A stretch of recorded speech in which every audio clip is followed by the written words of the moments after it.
Briar Rose. A long time ago there lived a king and queen who said every day, "If only we had a child." But for a long time no children came. It fell out once as the queen was bathing, that a frog crept out of the water onto the land and said to her, "Your wish shall be fulfilled. Before a year has passed you shall bring a daughter into this world." The frog's words came true. The queen had a little girl who was so beautiful that the king could not contain himself for joy and prepared a great feast. He invited not only his relations, friends, and acquaintances, but the fairies too, in order that they might be favorably and kindly disposed towards the child. There were 13 of them in the kingdom, but as the king only had 12 golden plates for them to eat off, one of the fairies had to stay home. The feast was held in great splendor, and when it came to an end, the fairies all presented the child with a magic gift. One gave her virtue, another beauty, a third riches, and so on, everything in the world that she could wish for. When 11 of the fairies had said their say, the 13th suddenly appeared. She wanted to revenge herself for not having been invited. Without greeting anyone or even glancing at the company, she called out in a loud voice, "The princess shall prick herself with a distaff in her 15th year, and shall fall down dead." And without another word, she turned and left the hall. Everyone was terror-struck, but the 12th fairy, whose wish was still unspoken, stepped forward. She could not cancel the curse, but could only soften it, so she said, "Your daughter will not die, but will fall into a deep sleep lasting 100 years. The king was so anxious to guard his dear child from the misfortune that he had sent out a command that all the distaffs in the whole kingdom should be burned. As time went on, all the promises of the fairies came true. The princess grew up so beautiful, modest, kind, and clever that everyone who saw her could not but love her. Now it happened that on the very day when she was 15 years old, the king and queen were away from home, and the princess was left quite alone in the castle. She wandered about over the whole place, exploring rooms and halls as she pleased, until she at last came to an old tower. She ascended a narrow, winding staircase and reached a little door. A rusty key was sticking in the lock, and when she turned it, the door flew open. In a little room sat an old woman with a spindle, spinning her flax busily. "Good day, Granny," said the princess. "What are you doing?" "I am spinning," said the old woman, and nodded her head. "What is the thing that whirls round so merrily?" asked the princess, and she took the spindle and tried to spin too. But she had scarcely touched it before the curse was fulfilled, and she pricked her finger with the spindle. The instant she felt the prick, she fell upon a bed, which was nearby, in a deep sleep which spread over the whole castle. The king and queen, who had just come home and stepped into the hall, went to sleep, and all their courtiers with them.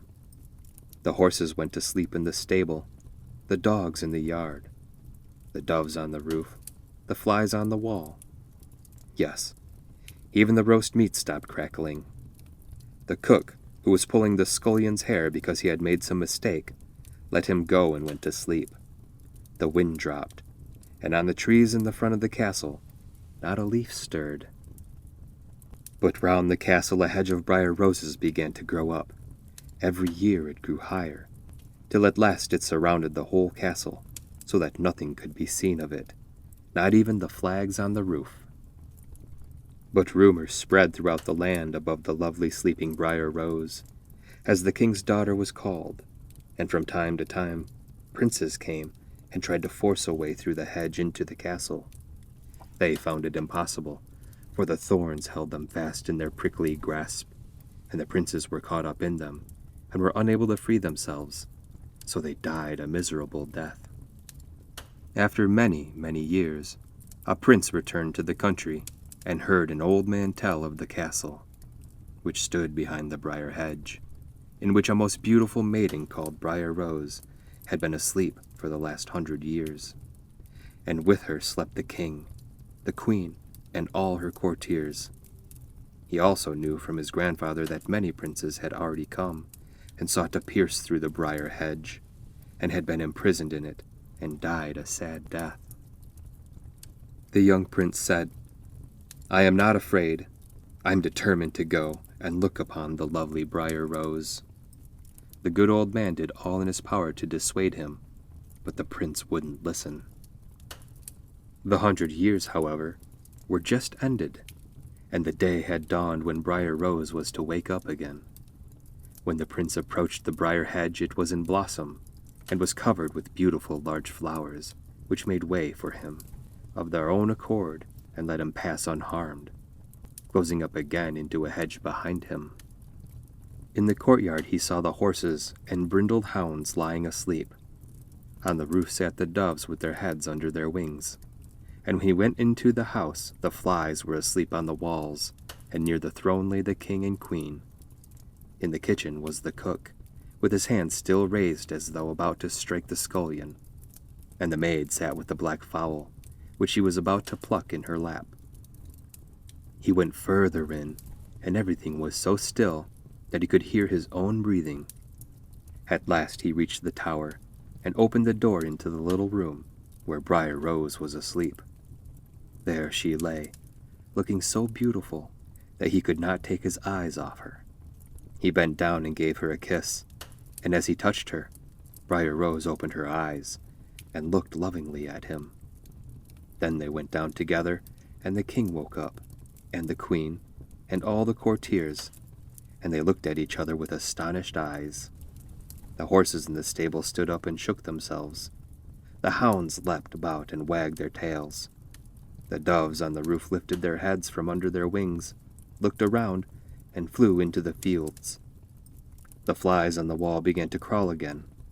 The fire in the kitchen roused itself and blazed up and cooked the food. The meat began to crackle, and the cook boxed the scullion's ears so soundly that he screamed aloud, while the maid finished plucking the fowl.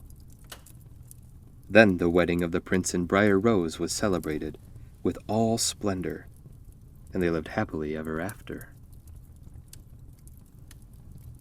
The Dog and the Sparrow. There once was a sheepdog who didn't have a kind master, but one who left him to go hungry. When the dog could bear it no longer, he went sadly away. On the road he met a sparrow who said, "Brother Dog, why are you so sad?" The dog answered, "Because I'm hungry, and I have nothing to eat." "Then, Brother Dog, come with me to the town," said the sparrow, "and I will satisfy your hunger." So they went to the town together, and when they came to a butcher's shop, the sparrow said to the dog, "Stay where you are, and I'll peek down a piece of meat for you." He perched on the stall and looked about to see if anyone was watching. Then he pecked, pulled, and pushed a piece of meat lying near the edge, till at last it fell to the ground. The dog seized it and ran off with it to a corner, where he devoured it. Then the sparrow said to him, "Now come with me to another shop, and I'll pull down another piece until you've had enough." When the dog had gobbled up the second piece of meat, the sparrow said, "Brother Dog, have you had enough?" "I've had enough meat," replied the dog, "but I haven't had any bread." "Oh, you shall have some bread too," said the sparrow. "Come with me." And he led him to a baker's shop, where he pecked at a couple of rolls till they fell down. Then, as the dog wanted still more, he took him to another shop, where he pulled down yet more bread. When that was consumed, the sparrow said, "Brother Dog, is your hunger satisfied?" "Yes," he answered.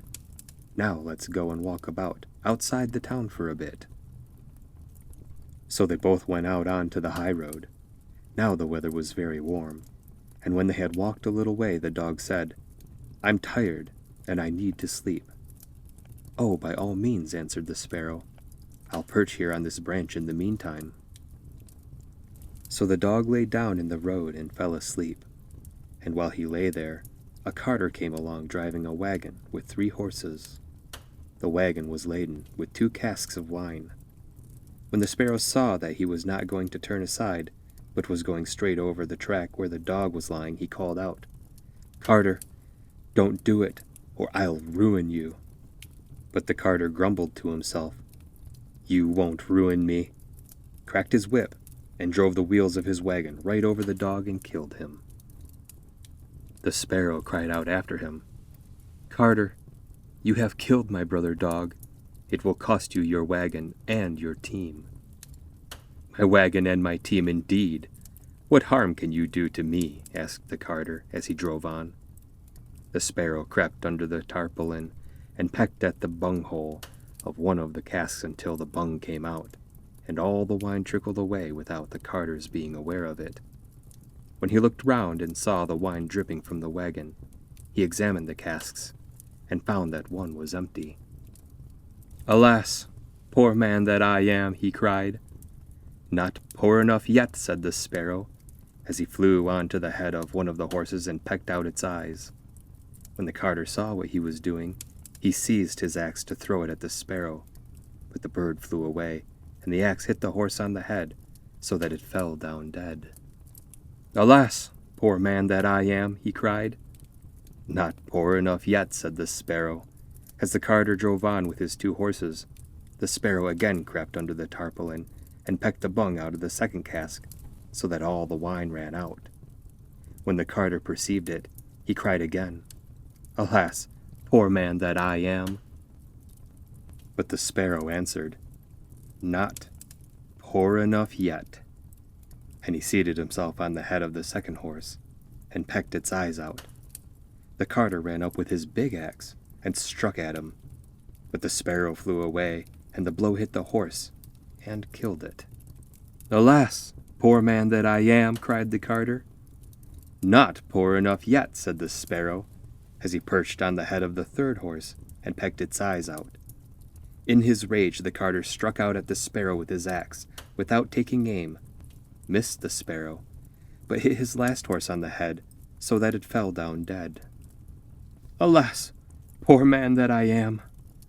"Not poor enough yet," said the sparrow. "Now I will bring poverty to your home." And he flew away. The carter had to leave his wagon standing, and he went home full of rage and fury. "Ah," he said to his wife, "what misfortunes I have had today. The wine has all run out of the casks, and my 3 horses are dead." "Alas, husband," she answered, "what evil bird is this which has come into our house? It has brought all the birds in the world along with it, and they have settled on our maize, and are eating it clean up." He went up into the loft where thousands and thousands of birds were sitting on the floor. They had eaten up all the maize, and the sparrow sat in the middle of them. Then the carter cried out, "Alas, poor man that I am." "Not poor enough," answered the sparrow. "Carter, it will cost you your life yet." And he flew away. Now the carter, having lost all that he possessed, went downstairs and sat down beside the stove, very angry and ill-tempered. But the sparrow sat outside the window and cried, "Carter, it will cost you your life yet." The carter seized his axe and threw it at the sparrow, but it only smashed the window, and it did not hit the bird. Then the sparrow hopped in and perched on the stove and cried, "Carter, it will cost you your life yet."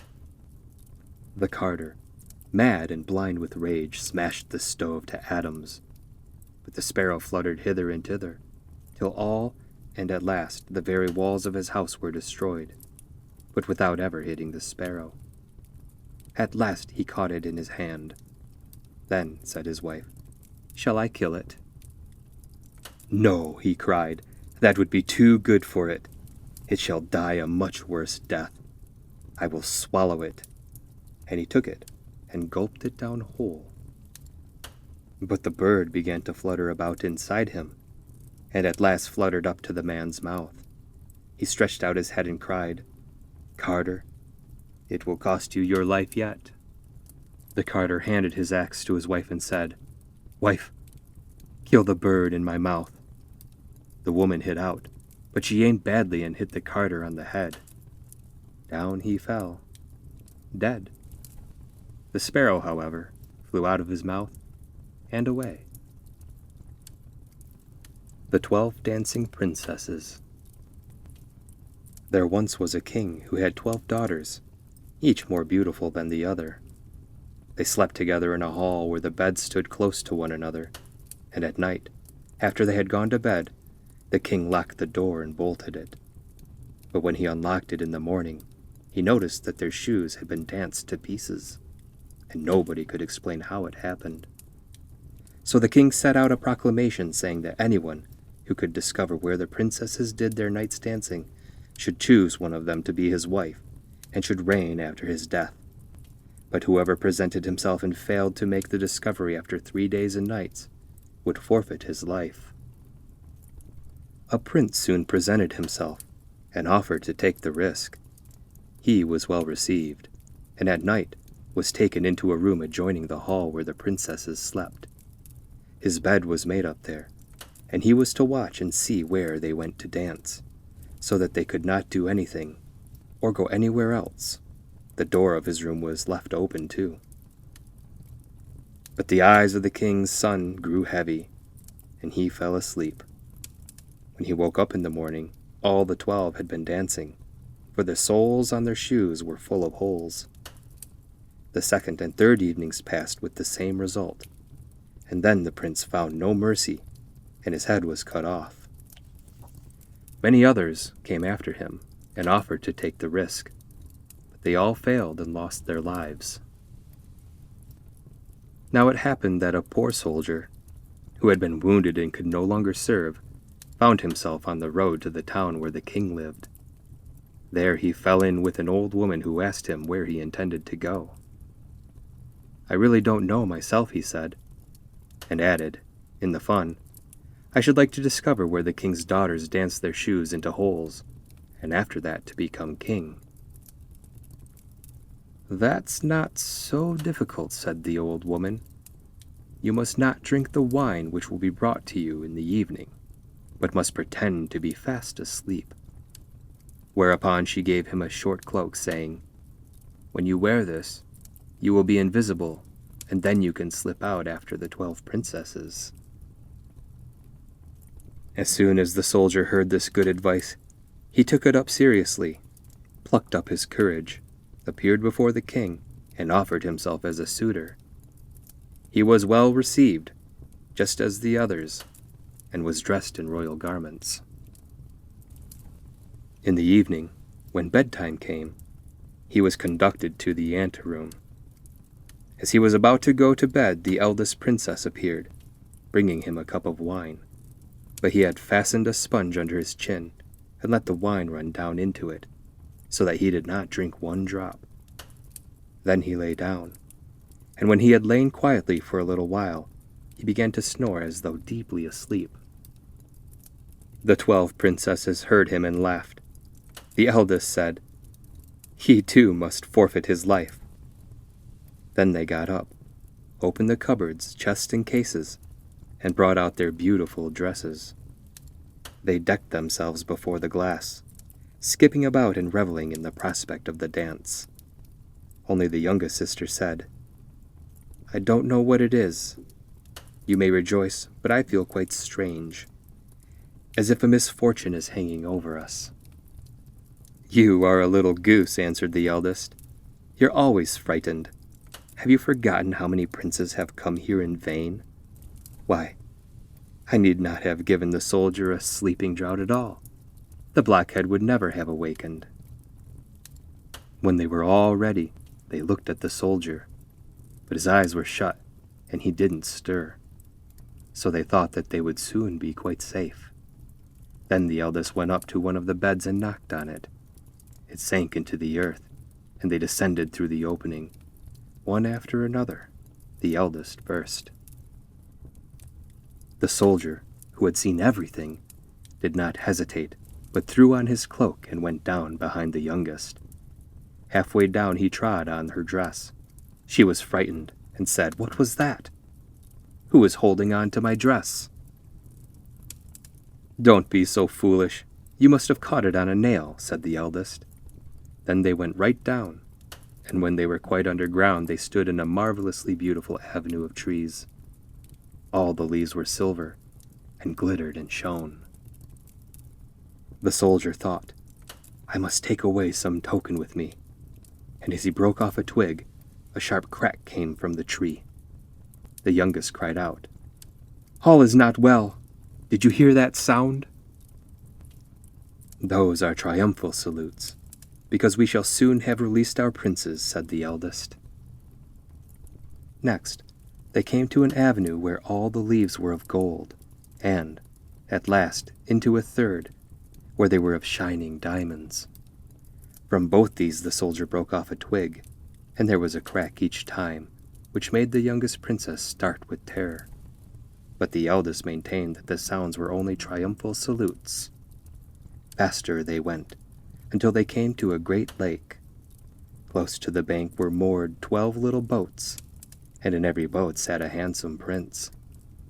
They were expecting the 12 princesses, and each took one with him in his boat. The soldier sat himself by the youngest. Then said the prince, "I don't know why, but the boat is much heavier today, and I am obliged to row with all my strength to get it along." "I wonder why it is," said the youngest, "unless, perhaps, it is the hot weather. It is strangely hot." On the opposite side of the lake stood a splendid, brightly lit castle, from which came the sound of joyous music, of trumpets and drums. They rowed across, and every prince danced with his love, and the soldier danced too, unseen. If one of the princesses held a cup of wine, he drank out of it, so that it was empty when next she lifted it to her lips. This frightened the youngest one, but the eldest always silenced her. They danced till 3 next morning, when their shoes were danced into holes, and they were obliged to stop. The princes took them back across the lake, and this time the soldier took his seat beside the eldest. On the bank they said farewell to their princes, and promised to come again the next night. When they got to the steps, the soldier ran on ahead, lay down in bed, and when the 12 came lagging by, slowly and warily, he began to snore again, very loud, so that they said, "We're quite safe as far as he is concerned." Then they took off their beautiful dresses, put them away, placed the worn-out shoes under their beds, and laid down. The next morning the soldier determined to say nothing, but to see the wonderful doings again. So he went with them the 2nd and 3rd nights. Everything was just the same as the first time, and they danced each time till their shoes were in holes. But the 3rd time the soldier took away a wine cup as a token.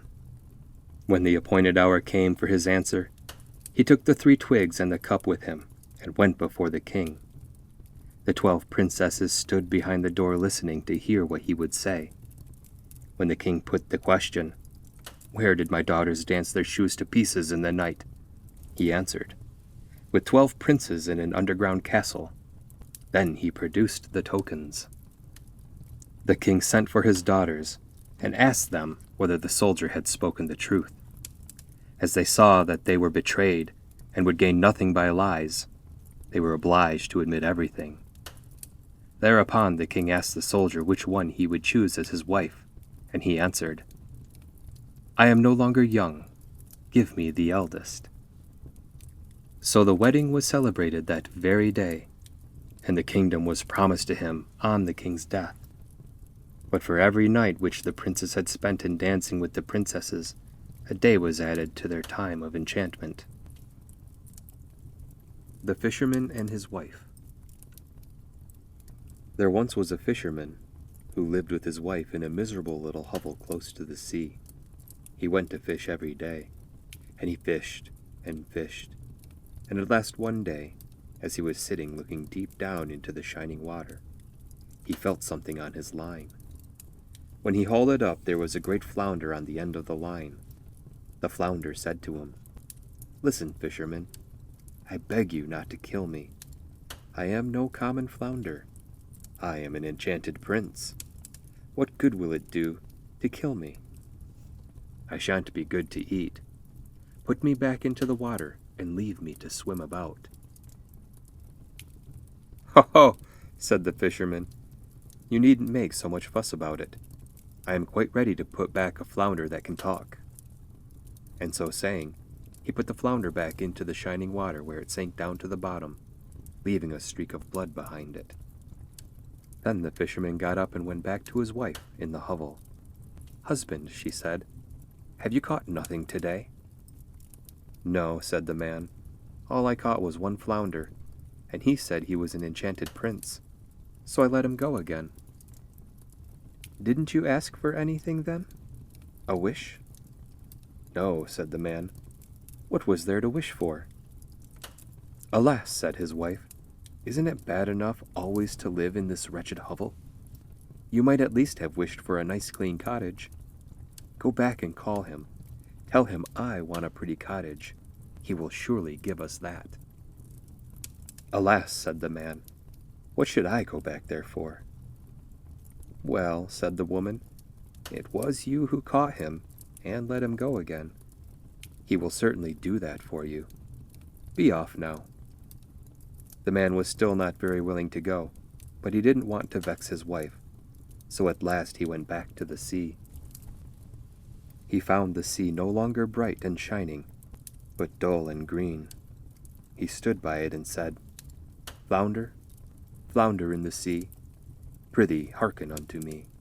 My wife, Isabel, must have her own will, and sends me to beg a boon of thee." The flounder came swimming up and said, "Well, what do you want?" "Alas," said the man, "I had to call you, for my wife said I ought to have wished for something after catching you. She doesn't want to live in our miserable hovel any longer. She wants a pretty cottage." "Go home again then," said the flounder. "Her wish has been fully granted."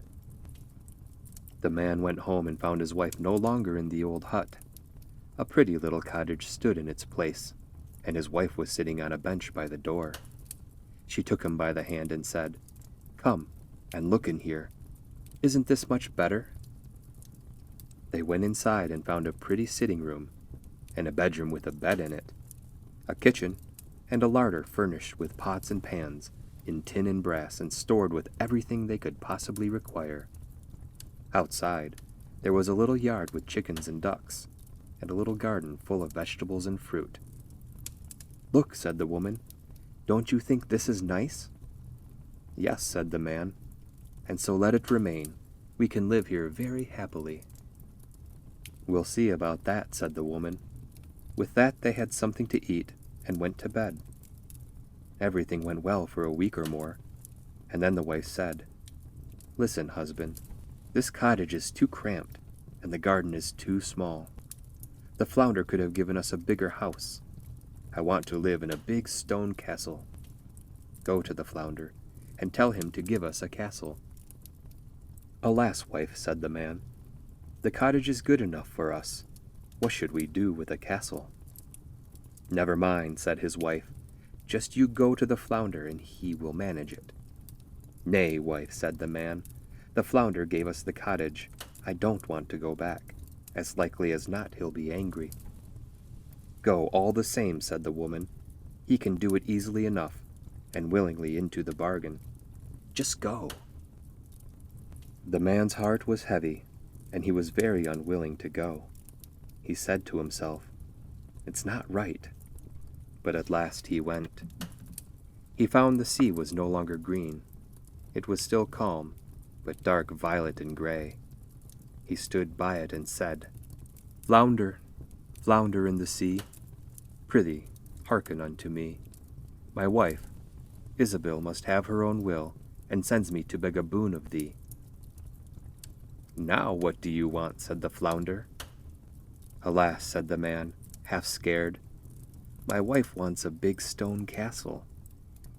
"Go home again," said the flounder. "She is standing at the door of it." Then the man went away thinking he would find no house, but when he got back he found a great stone palace, and his wife standing at the top of the steps waiting to go in. She took him by the hand and said, "Come with me."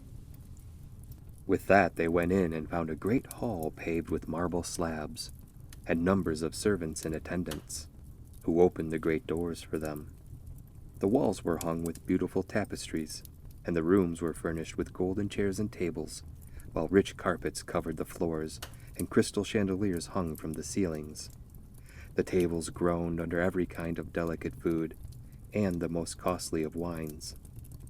Outside the house there was a great courtyard with stabling for horses and cows, and many fine carriages. Beyond this there was a great garden filled with the loveliest flowers and fine fruit trees. There was also a park, 1/2 mile long, and in it were stags and hares and everything of the kind one could wish for. "Now," said the woman, "is not this worth having?" "Oh yes," said the man, "and so let it remain. We will live in this beautiful palace and be content." "We will think about that," said his wife, "and sleep on it." With that they went to bed. Next morning the wife woke up first. Day was just dawning, and from her bed she could see the beautiful country around her. Her husband was still asleep, but she pushed him with her elbow and said, "Husband, get up and peep out of the window. See here? Now why shouldn't we be king over all this land? Go to the flounder. We will be king." "Alas, wife," said the man, "what do we want to be king for? I don't want to be king." "Ah," said his wife, "if you won't be king, I will. Go to the flounder. I will be king." "Alas, wife," said the man, "why ever do you want to be king? I don't like to tell him." "Why not?" said the woman. "Go you must. I will be king." So the man went, but he was quite sad because his wife wanted to be king. "It's not right," he said. "It is not right." When he reached the sea, he found it dark, gray and rough, and evil-smelling. He stood there and he said, "Flounder, flounder in the sea, prithee hearken unto me. My wife Isabel must have her own will, and sends me to beg a boon of thee."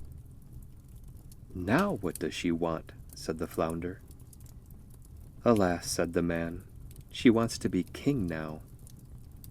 "Go back. She is king already," said the flounder. So the man went back, and when he reached the palace he found that it had grown much larger, and a great tower had been added with handsome decorations. There was a sentry at the door, and numbers of soldiers were playing drums and trumpets. As soon as he got inside the house, he found everything was marble and gold, and the hangings were of velvet with great golden tassels. The doors of the saloon were thrown wide open, and he saw the whole court assembled. His wife was sitting on a lofty throne of gold and diamonds. She wore a golden crown, and carried in one hand a scepter of pure gold. On each side of her stood her ladies, in a long row, every one a head shorter than the next.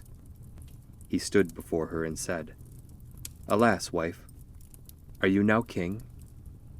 "Yes," she said, "now I am king." He stood looking at her for some time, and then he said, "Ah, wife, it is a fine thing for you to be king. Now we will not wish for anything more." "Nay, husband," she answered, quite uneasily. "I find time hangs very heavy on my hands. I can't bear it any longer. Go back to the flounder. King I am, but I must also be emperor."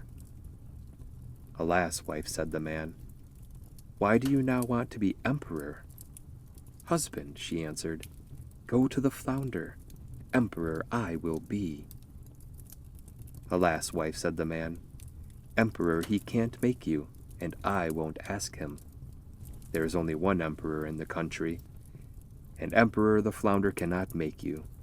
That he can't." "What?" said the woman.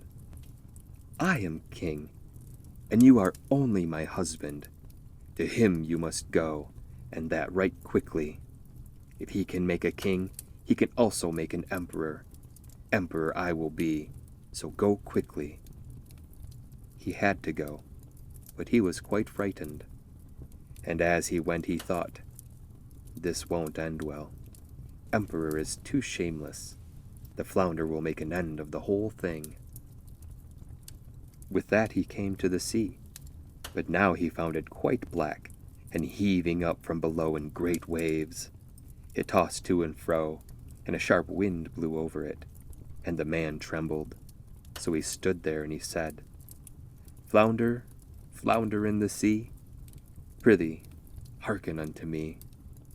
My wife Isabel must have her own will, and sends me to beg a boon of thee." What does she want now?" asked the flounder. "Alas, flounder," he said, "my wife wants to be emperor." "Go back," said the flounder. "She is emperor." So the man went back, and when he got to the door, he found that the whole palace was made of polished marble, with alabaster figures and golden decorations. Soldiers marched up and down before the doors, blowing their trumpets and beating their drums. Inside the palace, counts, barons, and dukes walked about as attendants, and they opened the doors, which were of pure gold, to him. He went in and saw his wife sitting on a huge throne made of solid gold. It was at least 2 miles high. She had on her head a great golden crown set with diamonds, 3 yards high. In one hand she held the scepter, and in the other the orb of the empire. On each side of her stood the gentlemen at arms in 2 rows, each one a little smaller than the other, from giants 2 miles high down to the tiniest dwarf, no bigger than my little finger. She was surrounded by princes and dukes. Her husband stood still and said, "Wife, are you now emperor?" "Yes," she said, "now I am emperor."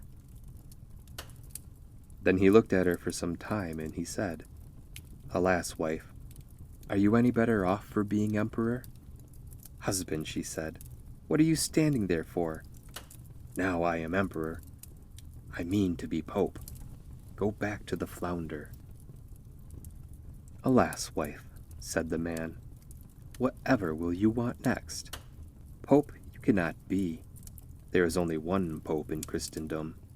That's more than the flounder can do." "Husband," she said, "pope I will be, so go at once. I must be pope this very day." "No, wife," he said, "I dare not tell him. It's no good. It's too monstrous altogether. The flounder cannot make you pope." "Husband," said the woman, "do not talk nonsense. If he can make an emperor, he can make a pope. Go immediately. I am emperor, and you are only my husband, and you must obey." So he was frightened, and went, but he was quite dazed. He shivered and shook, and his knees trembled. A great wind arose over the land. The clouds flew across the sky, and it grew as dark as night. The leaves fell from the trees, and the water foamed and dashed upon the shore. In the distance, the ships were being tossed to and fro on the waves, and he heard them firing signals of distress. There was still a little patch of blue in the sky among the dark clouds, but towards the south they were red and heavy, as in a bad storm. In despair he stood and said, "Flounder, flounder in the sea, prithee hearken unto me. My wife Isabel must have her own will, and sends me to beg a boon of thee." "Now what does she want?" said the flounder. "Alas," said the man, "she wants to be pope." "Go back. Pope she is," said the flounder. So back he went, and he found a great church surrounded with palaces. He pressed through the crowd, and inside he found thousands and thousands of lights, and his wife, entirely clad in gold. She was sitting on a still higher throne, with 3 golden crowns upon her head, and she was surrounded with priestly state. On each side of her were 2 rows of candles, the biggest as thick as a tower, down to the tiniest little taper. Kings and emperors were on their knees before her, kissing her shoe. "Wife," said the man, looking at her, "are you now Pope?" "Yes," she said, "now I am Pope." So there he stood gazing at her, and it was like looking at a shining sun. "Alas, wife," he said, "are you any better off for being Pope?" At first she sat as stiff as a post without stirring. Then he said, "Now, wife, be content with being Pope. Higher you cannot go." "I will think about that," said the woman. And with that they both went to bed.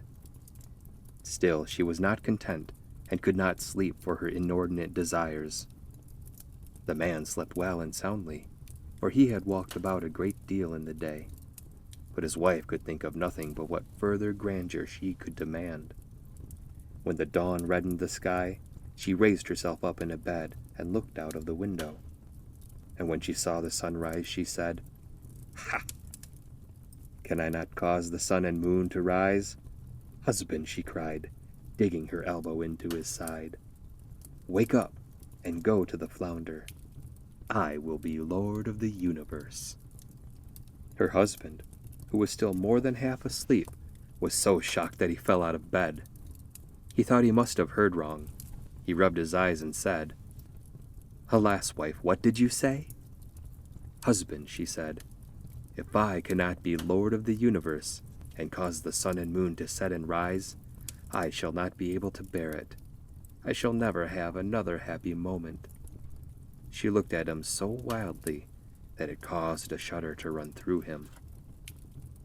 "Alas, wife," he said, falling on his knees before her, "the flounder can't do that.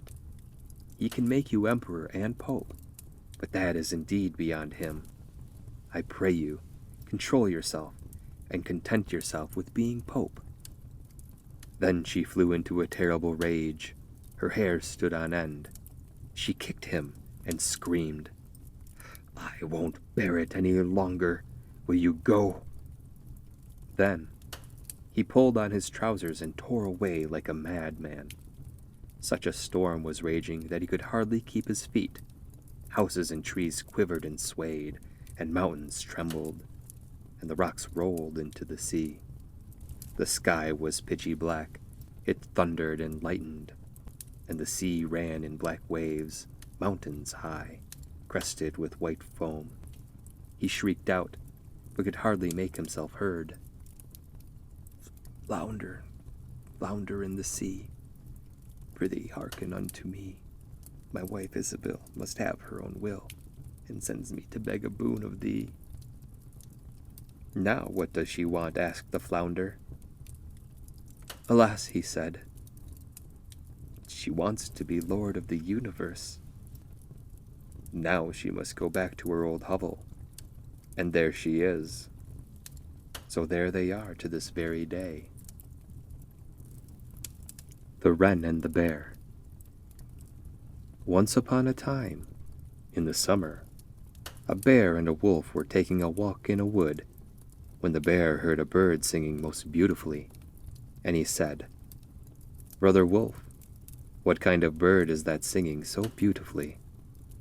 "That is the king of the birds, and we must bow down to it." But really it was a wren. "If that's so," said the bear, "I should like to see his royal palace. Come, you must take me to it." "That's not so easy," said the wolf. "You must wait till the queen comes." Soon after, the queen made her appearance, bringing food in her beak, and the king came with her to feed their little ones. The bear would have liked to go in at once, but the wolf held him by the sleeve and said, "No. Now you must wait till the king and queen fly away again." So they marked the opening of the nest and trudged on, but the bear had no rest till he could see the royal palace, and before long he went back. The king and the queen had gone out again. He peeped in, and saw 5 or 6 young ones lying in the nest. "Is that the royal palace?" cried the bear. "What a miserable place! You can't possibly be royal children. You must be changelings." When the young wrens heard this, they were furious and shrieked, "No, indeed we're not. Our parents are decent people.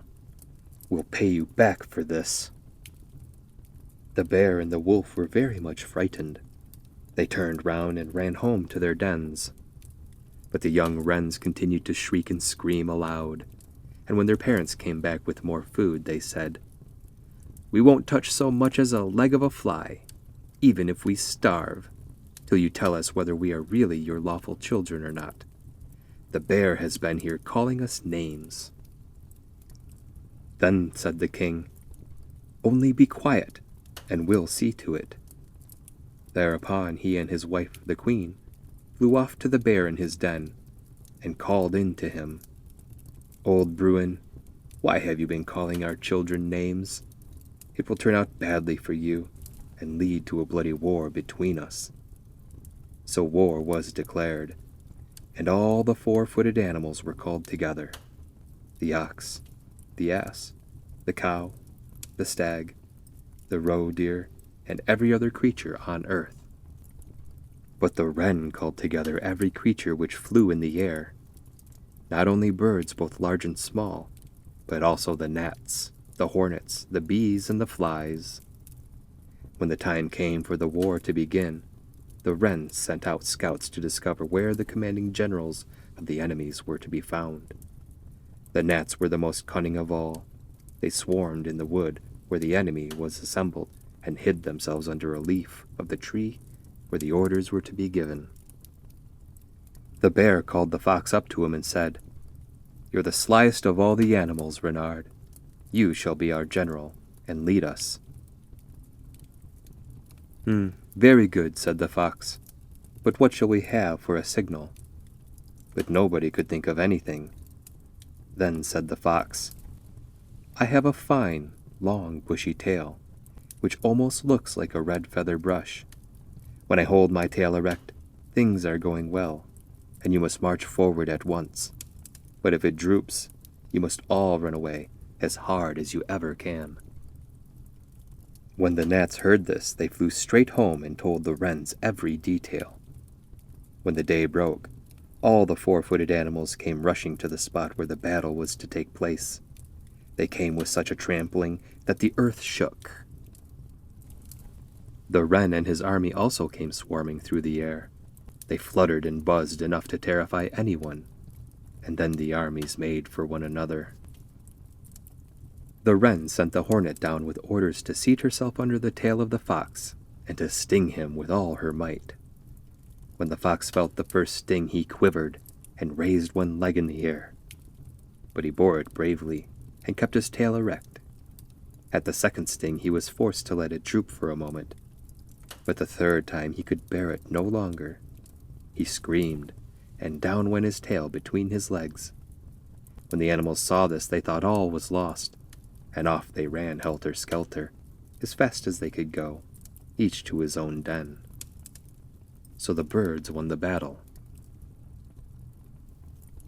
When it was over, the king and queen flew home to their children and cried, "Children, be happy. Eat and drink to your heart's content. We have won the battle." But the young wren said, "We won't eat till the bear comes here and apologizes, and admits that we are really and truly your lawful children." The wren flew to the bear's den and cried, "Old Bruin, you'll have to come out and apologize to my children for calling them names, or else you will have all your ribs broken." So in great terror, the bear crept to the nest and apologized. And at last the young wrens were satisfied, and they ate and drank and made merry till far into the night. The Frog Prince. In olden times, when wishing was some good, there lived a king whose daughters were all beautiful. But the youngest was so lovely that even the sun, who had looked on many things, could not but marvel when he shone on her face. Near the king's palace there was a large dark forest, And in the forest, under an old lime tree, was a well. When the day was very hot, the princess used to go into the forest and sit on the edge of this cool well. And when she was tired of doing nothing, she would play with a golden ball, throwing it up in the air and catching it. And this was her favorite game. Now on one occasion it so happened that the ball did not fall back into the hand she had stretched up to catch it, but dropped to the ground and rolled straight into the well. The princess followed it with her eyes, but it disappeared, for the well was so very deep it was quite impossible to see the bottom. Then she began to cry bitterly, and nothing would comfort her. As she was lamenting in this manner, someone called out to her, "What's the matter, princess? Your tears would move a heart of stone." She looked round towards the spot whence the voice came, and saw a frog stretching its broad, ugly face out of the water. "Oh, it's you, is it, old splasher? I am crying for my golden ball which has fallen into the water." "Be quiet then and stop crying," answered the frog. "I know what to do. But what will you give me if I get you back your plaything?" "Whatever you like, you dear old frog," she said. "My clothes, my pearls and diamonds, even the golden crown upon my head." The frog answered, "I care neither for your clothes, your pearls and diamonds, nor even your golden crown. But if you'll be fond of me, and let me be your friend, sit by you at the table, eat out of your plate, drink out of your cup, and sleep in your little bed, if you will promise to do all this, I'll go down and fetch your ball." "I'll promise anything you care to ask, if only you'll get me back my ball."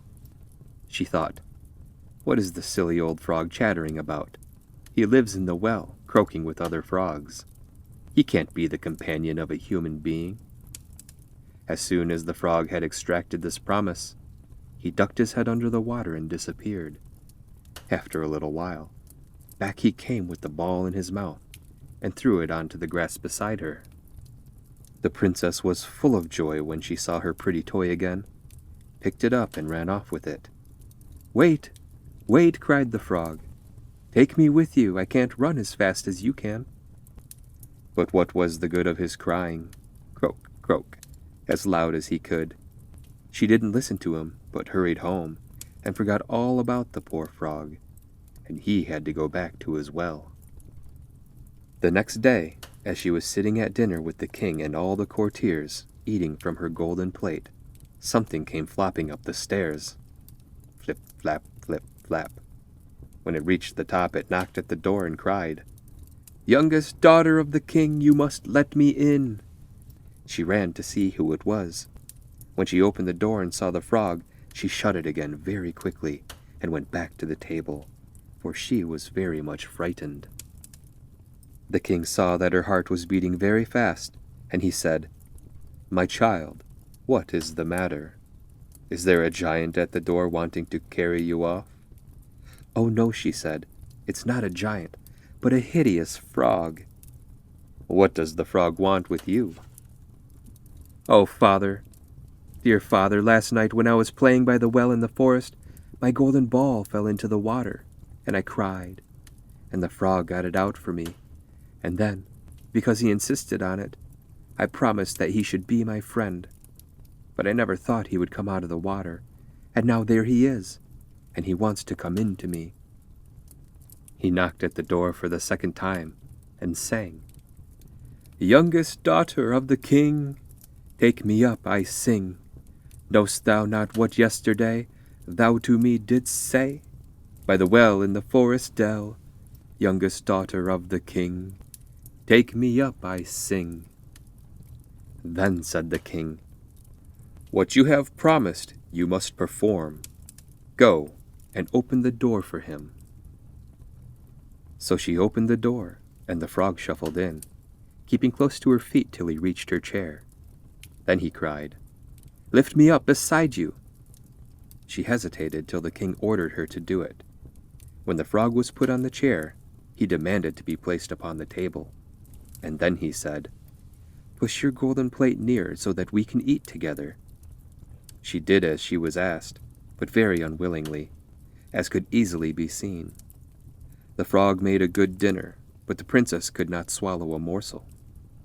At last he said, "I have eaten enough and I'm tired. Carry me into your room and arrange your silken bed so that we may sleep."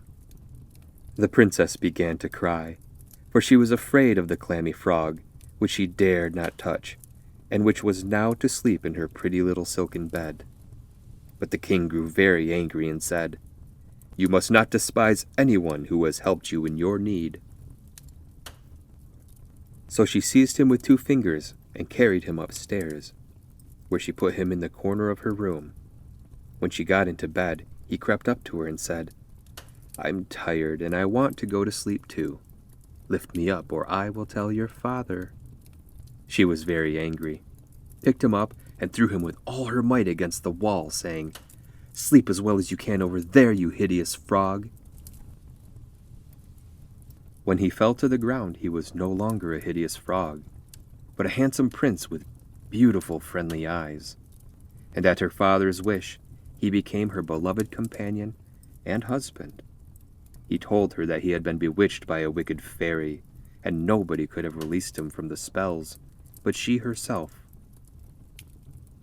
Next morning, when the sun rose, a coach drove up drawn by 8 milk-white horses with white ostrich plums on their heads and golden harness. Behind stood faithful Henry, the prince's servant. The faithful fellow had been so distressed when his master was changed into a frog that he had caused 3 iron bands to be placed around his heart, lest it should break from grief and pain. They had only gone a little way when the prince heard a cracking behind him, as if something were breaking. He turned around and cried, "Henry, the coach is giving way." "No, sir, the coach is safe, I say. A band from my heart has fallen in twain. For long I suffered woe and pain, while you, my prince, a frog within a well, enchanted were by a witch's spell." Once more he heard the same snapping and cracking, and then again. The prince thought it must be some part of the carriage giving way, but it was only the bands round faithful Henry's heart which were snapping, because of his great joy at his master's deliverance and happiness.